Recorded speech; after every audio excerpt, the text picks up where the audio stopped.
Hike कर ले मतलब जी हो गया काम मेरा आज का हो गया, बस इतना ही है। मेरे पास फोटो लेके चल रहे, जो नहीं हंस रहा है उसको दिखा दे रहे हैं सो के कि दिखा। देखिए, चाहे देश हो चाहे प्रदेश हो, सभी जगहों पर जो केंद्र सरकार के विरुद्ध आक्रोश था उसको समेटने में हम कामयाब रहे हैं। और जिस तरह से आदरणीय राहुल गांधी जी ने भारत जोड़ो न्याय यात्रा और भारत जोड़ो यात्रा के माध्यम से लोगों की समस्याओं को सुनने का काम किया था और उसको एकत्रित करके न्याय पत्र बनाया था, 25 गारंटी दी थी, उस पर लोगों ने भरोसा जताया है।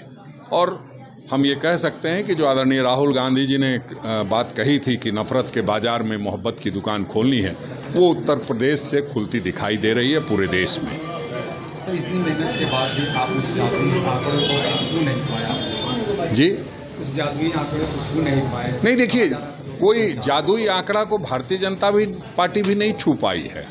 वो एन के इन प्रकार नहीं सरकार बनाएगी। अब देखिए, अब इसे किस तरह से खरीद फरोख्त का दौर जारी होता है। अपना तो उनको 240 है, अब उसके बाद तो उसके लिए कवायद करना शुरू कर दिया उन्होंने। तमाम लोगों को फ़ोन करना शुरू कर दिया है, कुछ को फ़ोन करेंगे, कुछ को धमकाएंगे और फिर सरकार बनाएंगे।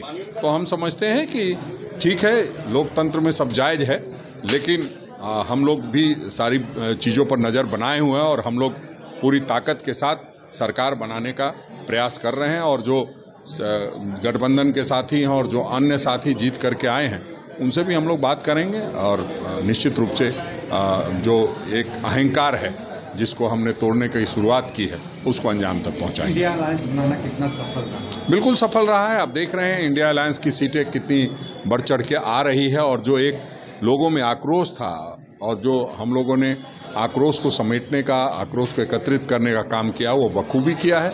और इंडिया गठबंधन आप देख रहे हैं किस तरह से उत्तरोत्तर बढ़ा, उसकी संख्या बढ़ती जा रही है। अब ये नतीजे देखने के बाद ईवीएम पर अभी भी कुछ शक बरकरार है? नहीं, देखिए, सवाल ईवीएम पे नहीं है, सवाल सिस्टम पे है, सवाल चुनाव आयोग पर है कि वो किस तरह से एक्ट कर रहा था। और कहीं ना कहीं उसका जो एक्शन था वो बहुत पारदर्शी नहीं था। कई बार हम लोगों ने शिकायत की, शिकायत को प्रॉपर तरीके से नहीं लिया गया, तो उस वजह से हम लोग लगातार ये बात कहते रहे हैं और अभी भी हमारे नेता चुनाव आयोग से जाकर के अपनी बात को कहेंगे कि क्यों इतनी धीमी गति से जो ये गिनती हो रही है वो क्यों हो रही है, बैलेट जो बाहर से आए थे उसकी गिनती अब तक क्यों नहीं हुई है, कब होगी। तो इन तमाम तरह के सवाल अभी भी हैं। ऐसा नहीं है, चुनाव तो जनता का जब मूड रहेगा तो आप बहुत ज़्यादा हेराफेरी नहीं कर सकते हैं। और आज उस स्थिति में भारतीय जनता पार्टी नहीं है, क्योंकि मैंडेट को बदलने के लिए बहुत बड़ी संख्या में लोगों ने आगे आकर के बनाने की कोशिश की जाएगी, कहीं कुछ बातचीत किया जाएगा। निश्चित रूप से हमारे नेता सब लोग बात कर रहे हैं और सभी लोगों से बात की जाएगी कि देश हित में कैसी सरकार बने और उसमें किस तरह से हम लोगों को लोग सहयोग करें और सब लोग मिलजुल करके ऐसी सरकार दे जो अंतिम पायदान के व्यक्ति के लिए काम कर सके। नीतीश कुमार की पार्टी जेडीयू कह रही है कि हमारे प्रधानमंत्री के उम्मीदवार नीतीश कुमार हैं, अब आज भी वही हैं, तो क्या नीतीश कुमार से संपर्क किया जाएगा? अब ये तो फिलहाल प्रधानमंत्री जी बताएंगे कि वो क्या सोच रहे हैं, क्योंकि अभी तो वो उनके साथ हैं।